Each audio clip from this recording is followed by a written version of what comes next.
Hello. Hello, Hi. Conrad. Hi, Helmut. Hello, Tom. Hi. Hello, Sinus. Sinus. Hey. Yes, sad news we've heard yesterday. Edward is gone. Oh, yeah, he had a hard year. The last year was hard. The rumors, You cancer. told me 3 weeks ago about him. Yeah, no, the last news were all about the cancer, the fucking cancer. I think he was in treatment in Germany. Really? He tried, really, but yes, cancer. It's sad. It's sad, and we have to talk about what he did for the guitar world. What he did for us, yes. Yeah, for us, personal. Yes, I became, because I'm his age. I'm the same year. Yeah, but I remember really good. I was still a long time going, playing, but when I heard the first. You heard Eruption or? No, not Eruption. Run with the Devil. Yeah, no, the whole record was so cool, because it was really it was a new approach to let's say cranking Marshall or playing, because Luigi Blackmore was cool and Jimi Hendrix, sure, but he did something the guys before didn't do. His searching for the sound, which he, I think, did. A lot of people say he invented tapping, but I don't think this is the main part. No, that's not the main part. The main part is this really furious approach of his playing in general, and the sound. This cranked Marshall, not only cranked but pimped Marshall. He let do for him. He let do somebody. I think so. And then Humbucker in a Strat like. What we didn't. We're used to that, but these days this wasn't so common. I think. No, not really. There were the guys with the Strat and the guys with the Les Pauls, and with the Fuzzies and the cranked Marshall. Mm-hmm. Yeah, how did you got to know him? Yeah, I heard it. I was pretty young, but some guitar players in my school just played it to me, and I was totally fascinated about this tapping technique. Mm-hmm. And it sounded to me like a violin. Mm-hmm. That's what was my first impression of it. And it sounded so fast, and it was like, I don't know how to describe it. Very orchestral, very... You mean this Eruption? Yeah, all this solo stuff he did, because my ears went to that. I didn't listen too much to the whole band. I did it later, and I know that would be much more important, because he had a role in the whole band. He had a function in the band, and this was... I would say he was also the composer. No? Yeah, the compositions, and then the whole band. The singer who couldn't sing pretty... he doesn't sing like Ian Gillan does. He's an entertainer, and this was a party group. No. I really like David Lee Roth. I love him. David Lee Roth. I really do. And but he wasn't a singer like, for example, you know what I mean, Ian Gillan or David Coverdale. It was different. It was more a positive edged metal band to me, a rock band. Metal, maybe not. The band as such was great, because they had so many gigs, I think, as a party band when they were young. Yeah. As a cover, I think they did a lot of covers, but maybe, I'm sure, in a very own version. Yeah, and then this first production was a good idea. Gene Simmons was responsible for it. Gene Simmons is a genius. He thought, that's a very cool band, and he paid, I think he paid some, don't know if the production, at least some demo, maybe the whole production. Yes, it was great. It was really a great.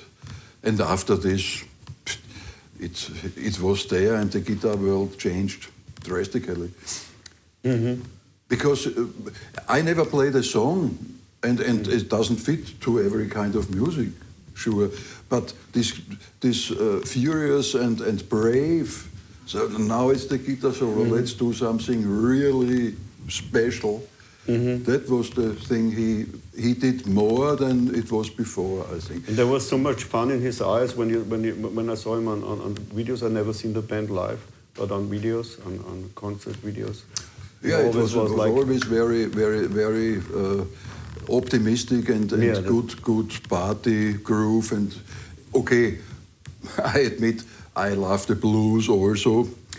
It's okay, but it's good. It's good having this LA. I think that was the foundation of the LA Sunny Boy. Yeah, they did it wrong later, and I think this was then the end of this metal era, this hair metal era. Because Van Halen was to me more than just hair metal or LA. Yes, because the songs were really great and they delivered really. I didn't see them. Did you see them? No, I didn't see them live. Just concert videos. Yeah, but live, I think they've never been to Austria. Can't remember that. Maybe you don't know Austria. Do we wonder? No, we don't. No, we don't. I never saw the Olme Brothers. I never. Okay, that's another story. But as you say, lots of TV and in Germany. I think in Germany they've been. Yeah, and But I have to say something to the people who are watching us. I've been there for about, let's say, 1 hour and a half, and when I come in here, you played on this guitar, on this nice Music Man guitar. This is a kind of Eddie used in the last years. In the later years he used Music Man. And I listened to you and I thought, hey, this sounds like Eddie, but you don't play any tapping. No. So this is not the essential Eddie thing. No, I'm not a tapping guy. But for me, that's the one of the important things is the thin strings. Yeah. Nines. Even Stringer, because he turned down a half step. So even with nines. Yeah. So that's also a proof that he has a great touch, because he doesn't look like playing carefully. And that's a special thing with this. Normally, I prefer my Strat with a little heavier strings and also on the Les Paul I have heavier strings. But this I use this every now and then for Tradivaval or to this kind of. But Helmut sounded like best of Eddie. I mean, he sounded like himself, but I thought, hey, this is Eddie.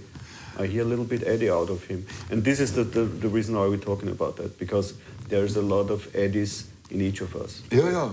No, that's I've learned immediately, because I personally didn't use too much gain in these days.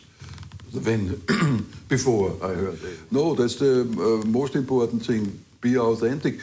Sure, in the younger stage of being a musician, you learn one and the other, but as soon as possible, it's better starting your own, closing the eyes, not looking somewhere, and let it flow, because the flow, I think it's the right word, of Eddie was phenomenal. His groove, his timing, his in the pocket. That is the approach. It's the approach. It's the fearless and having fun. Okay, he did. I think he had a good time during his whole life. But okay, back to the gear. When he started, maybe 1976, there were no overwound PAFs on the market. I don't think so. He didn't use overwound, but he used PAF. But he used I think it was a tuned Marshall. And that's okay. No. First he cranked it. that we all laughed, but we didn't do it all the time because it's really loud. Really cranking it, and then there's still something missing. So it's not bad having the rumor about his trick with the turning down the net, the voltage. Okay, but that was not all. I think Steve Vai owned. I saw an episode of YouTube where the guys had the real Marshall, which was, I think, owned by Steve Vai. I don't know, but it was similar to the tuning Eddie had. The Jose Arando, that was the name of this guy. Arredondo. Yeah. A tuned Marshall. So a little bit more gain if you need to have it, which is always good. And that's the reason today I put into the Friedman, because Friedman is very near. But was it in 1976, or was there any other guitar player who sounded a little bit like what they later called high gain or brown sound? Shred? I mean, some people say this is shredding, the start of shredding. I don't know. Let's say shredding because it's always fast and not really very melodic. But that depends on the song. I don't know every song of every record, but I don't think there are too many ballads. No. Poppy songs, and on the poppy songs like Jump, there is no guitar. It's just maybe in the end, yes. But when the solo comes, it's always full gas. Yeah. And really a real guitar solo, and not something friendly in the background or supporting the vocals, which is okay because the vocals were also this style. But I think in the late 70s and in this era, guitars were what vocals are now, or maybe a rapper these days. So it's a part of the song as per soloist. Yeah, but I have to say Ritchie Blackmore did similar things in a way. It was not such a difference, and Jimi Hendrix, sure. But when they were in the charts with Jump in 1984, around about that, there was no more Deep Purple. This hard rock era was over. So this was a kind of rock pop or something. Divided a little bit in the 80s, more or less metal or rock scene, and the mainstream pop was losing some of the elements. Which as far as I remember, all guitar players who in the late 70s put humbuckers in their Strats and Floyd Rose tremolos. Yes, you remember that? Or Carter, yes. They destroyed, I don't know how many Strats.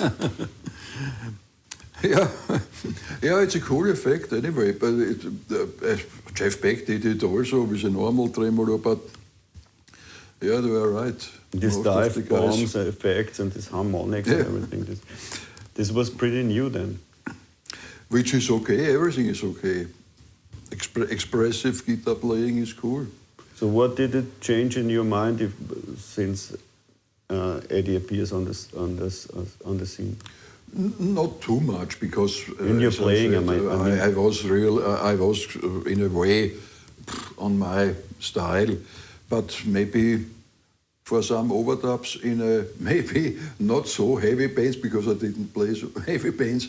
I tried some Eddie stylish, more in the face kind of soloing. If I had the feeling it fits, it's okay. Because I have to say, it doesn't fit to any style of music. That's the first rule. A guitar solo has to support the song. Yeah. In a way, and if it's let's say Austropop or something, I never liked the way of playing Eddie van Halen solos to Austropop. No, that's a different culture shock in guitar solo. Or some country and western. This is not only in Austria. There are some style rules, let's say, but not really, because if you take a little bit, it fits in every style. Yeah. Because nothing is worse than a boring solo, a guitar solo. So, matter of taste, or of producer, but if it's allowed, why not in this 8 bars or 16 bars, let something out from the heart and from the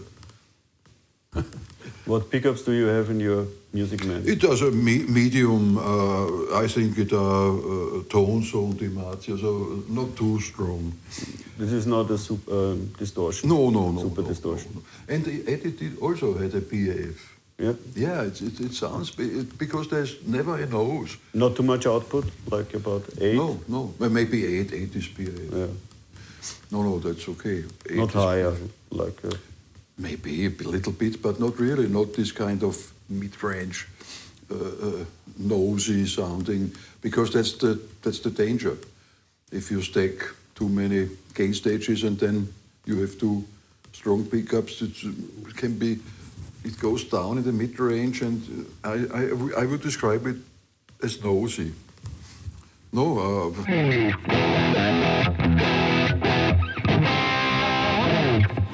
But this is the effect. You did it on this small C chord you did there at the end. It sounded like Eddie. You know this we.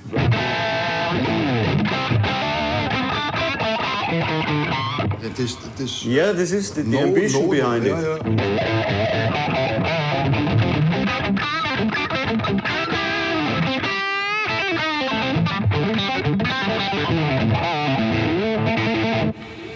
Every trick you can imagine. But this is what I like. I really like this guitar playing. I really love it because it's Forever Young style. It's a special attitude, but this attitude is very important in the music.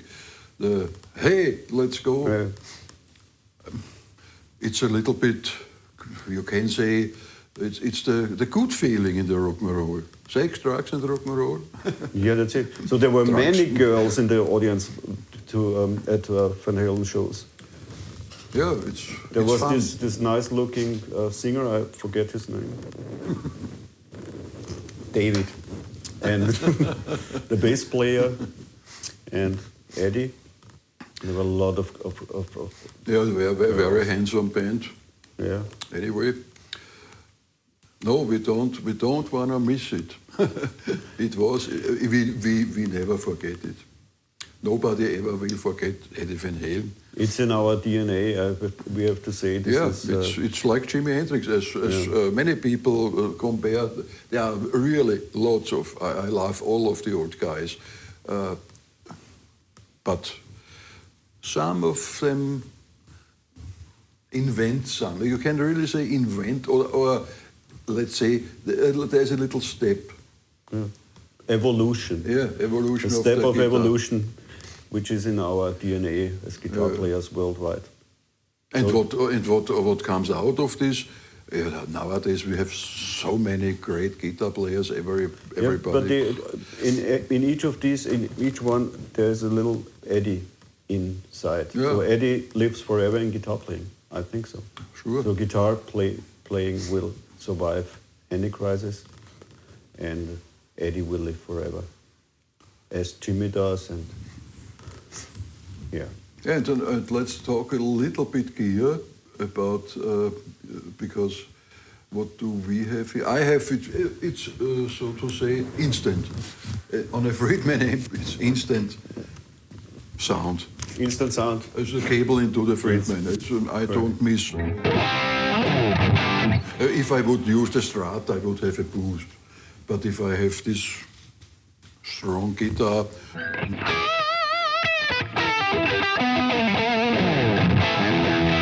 and Eddie didn't play with too much gain. Right. It was loud. Yeah. That's what I always say. It's easier to play with less gain if the amp is loud in your back. But it helps because if you have too much gain, it gets a little bit thinner if you record it. Yeah, and you miss the overtones, and he plays chords, and they would have sounded harsh. If it's too compressed. What would too much happen? gain. The first thing is, it's not bad having a headroom heavy, as a amp with headroom, like you are plugged in the 100-watt plexi, which is still clean, but with a lot of, or with some boost pedals. It's very, very similar to a high-gain Marshall or a high-gain plexi style amp. Because I in the meantime, there are so many great pedals.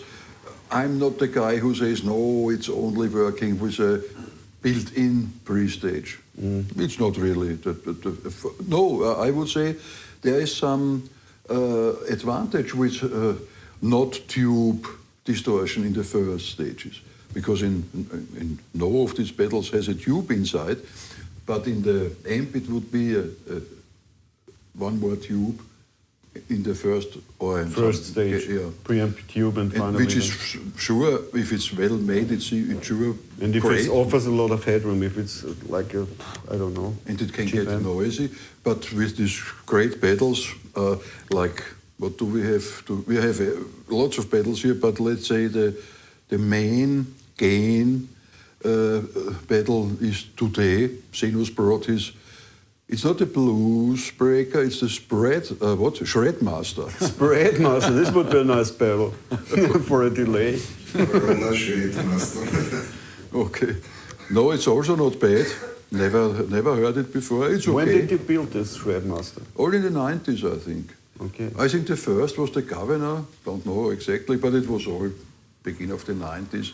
What pedals did Eddie use? I remember he used a phase. But not in the first. In the first, which I prefer, the sound of the first record, there's nothing. Yeah, An Echoplex. Yeah. Somebody can say an Echoplex has also a little bit of boost, but not really. It's not a gain boost. But that's what he used. Later on, yes, for the lead playing, he used the phase. It's okay. Yeah. It sounds quite okay when he did it. But we have here this Shredmaster. Shredmaster, is it right? Shredmaster, yes. Shredmaster. Yeah, and yeah, because it would sound without these pedals. Yeah.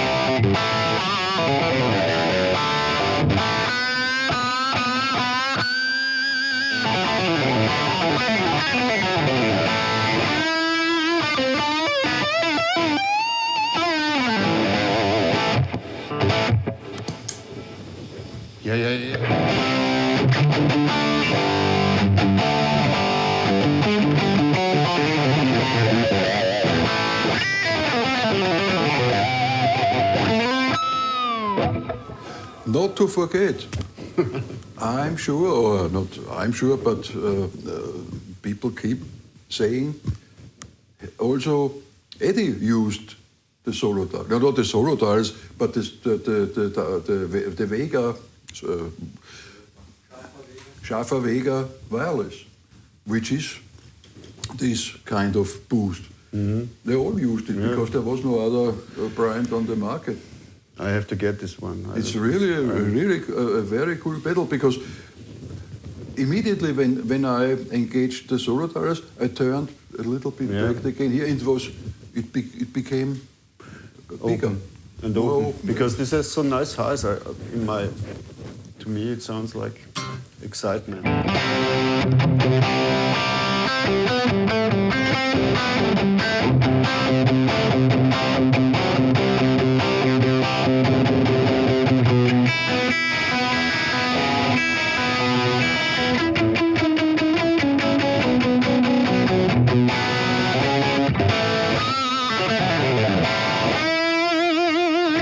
That's nice. Cool, really cool. That is really a good combination. But I really like this down electro pedal you have. It's also not bad, yes. That's a we kind have to of mention that because this is affordable and sounds great. The breakdown, it's called. It's a very versatile, let's say, boost.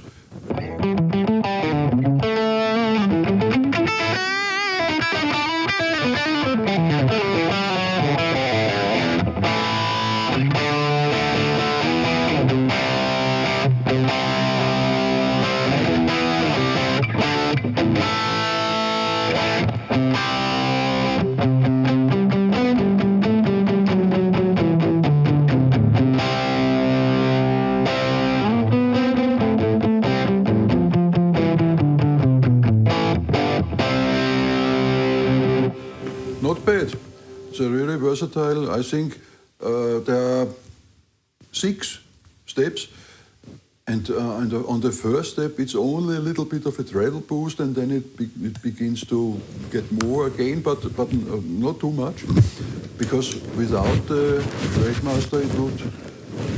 Let's hear it without it.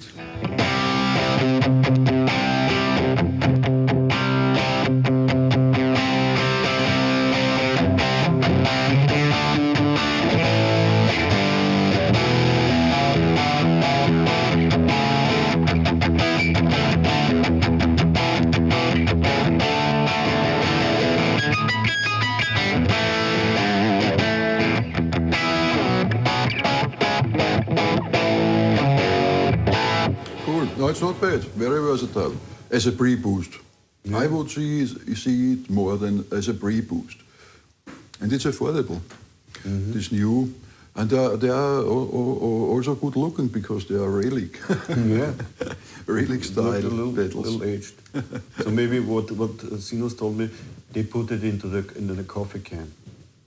Okay. To get it aged. Right, Sinus? Yes. I thought that's for plastic.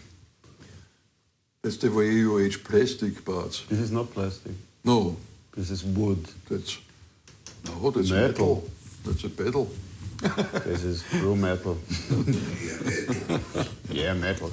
You prepare the playback? Yes, I did. So when would you offer your nice playbacks in the web shop? Yeah, we could think about that and not this. They are ready to use. I think people can play along with it. Yeah, Maybe they do it better than we do, people in America. So people subscribe to the channel, order your ERs in the web shop, buy a T-shirt, and watch People Rocks, and listen to how Helmut sounds with his nice Music Man. What is it? It's a Axis Sport. And you did it. Who did the airbrush or the painting on the body? This is not a girlfriend. I love it. It's really. It was a normal. What was the color? Vinyl red. And I put away the polyester. You did it by yourself? It was easy on this guitar because Okay. I used the electric Vogel. Mm-hmm. Zoop, ready. And then? Yeah, then it was the plain wood, and then she did this wonderful paint job. That's great. Love this guitar. You can be proud. No, that's a really good guitar. I don't use it so often these days, but it's really good. It's very, very good. High quality and very versatile too, because there are many possibilities out of these 2 humbuckers with the phasing, splitting.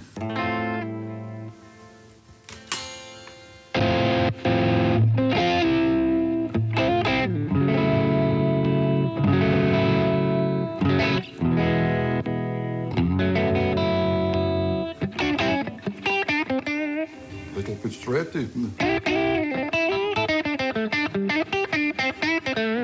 There's a Tille.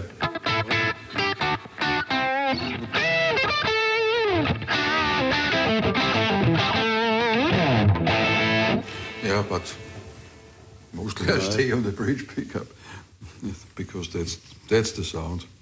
Okay, so people. Okay. Watch People Rocks. Watch People Rocks on YouTube. Each Wednesday we are live on YouTube.